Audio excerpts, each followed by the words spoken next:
कल्याणी। आपल्याकडे निसर्ग उपचार पद्धती कुठल्या कुठल्या दिल्या जातात त्याच्याबद्दल मी तुम्हाला थोडक्यात माहिती सांगणार आहे। तर निसर्ग उपचार मी थोडक्यात सांगते की जे पंचमहाभूत आपल्या नेचरमध्ये असतात त्यांनीच बॉडीला ट्रीट केलं जातं। तर त्याच्यामध्ये मग माती चिकित्सा येते, आपल्यामध्ये पाण्याच्या काही ट्रीटमेंट्स असतात किंवा मग काही पॅक्स असतात, जसं मस्टर्ड पॅक झालं किंवा पाण्याचे काही पॅक्स असतात ते लावल्या जातात। फिजिओथेरपीचे काही मशिनरीज आहेत, प्लस मसाज दिला जाते, स्टीम असतं। त्याच्यानंतर ॲक्युप्रेशर देतो आपण, ॲक्युपंक्चर केलं जातं।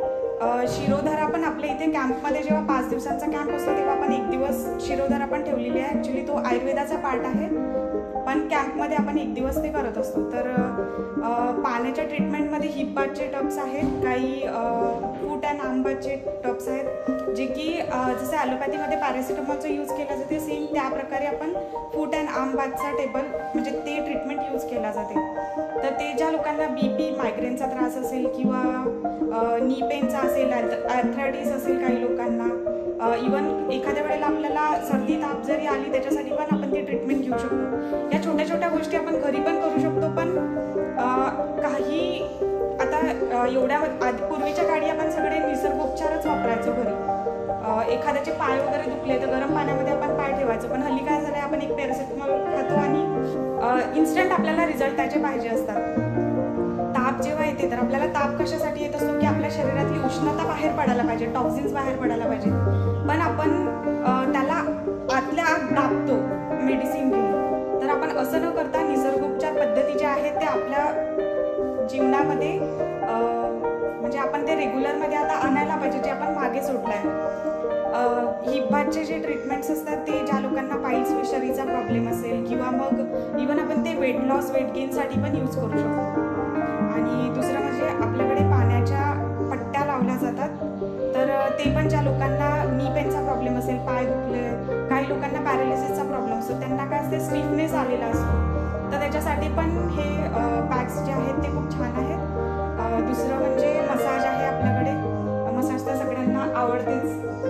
तर मसाजनी काय आहे की ब्लड सर्क्युलेशन आपलं चांगलं होतं, त्याच्यासोबत आपण स्टीम पण देतो जेणेकरून टॉक्सिन्स आपले बाहेर पडतात।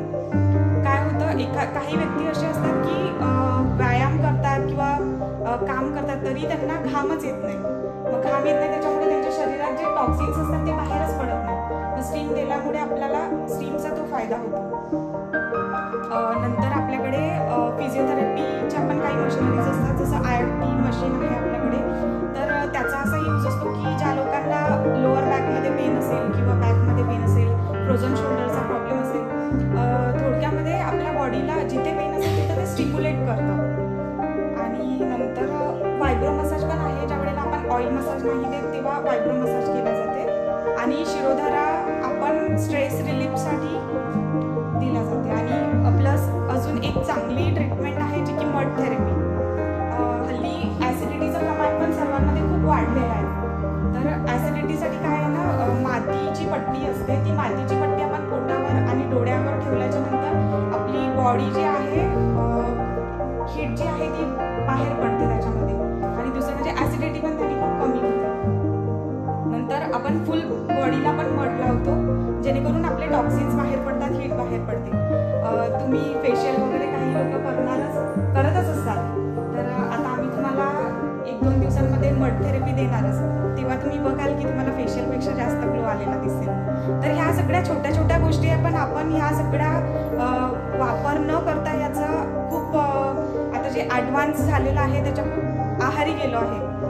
तर माझं तुम्हाला थोडक्यात हेच म्हणणं आहे की जी जुनी जीवनशैली होती त्याला आपण परत जर वापरात आणलं तर आपल्याला जे आता नवीन येणारे आजार आहेत त्याच्यापासून आपण वाचू शकतो। नॅचरोपॅथीमध्ये असं असतं का जेव्हा आपल्याला आजार झाला आहे तरच आपण त्याची ट्रीटमेंट घ्यावी असं काही नसते, ते आपल्याला एखादा आजार येण्यापूर्वीच आपण त्याला प्रिव्हेंट करण्याचं काम हे नॅचरोपॅथी करत असते।